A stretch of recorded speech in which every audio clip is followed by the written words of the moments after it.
ever watched those ancestry tracing programs on TV or the adverts for ancestry tracing websites?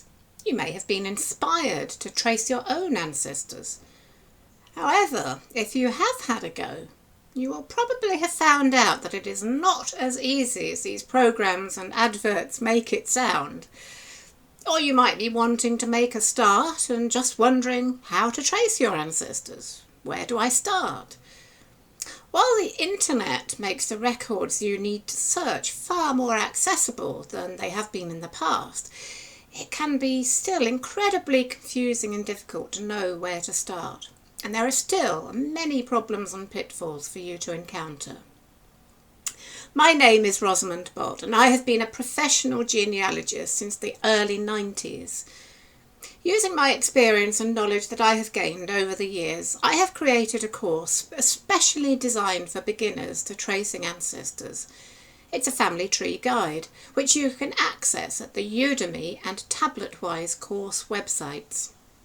In this course, I will guide you step by step through all the stages of ancestry tracing, using the main sources of information used in professional genealogy.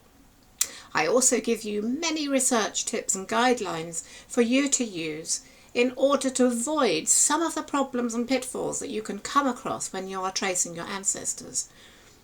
Throughout this course, you'll be able to start searching your own ancestors along with me, and I will also show you some of my own searches so that you can see some of the strategies that I use and how I overcome various problems and brick walls.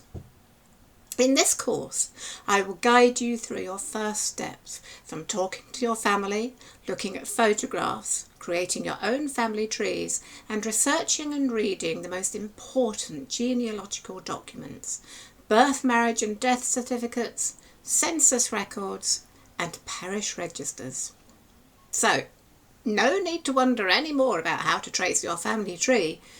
Use the links in this post to access my course and get started on the fascinating and addictive hobby of researching your family's history. I look forward to seeing you there.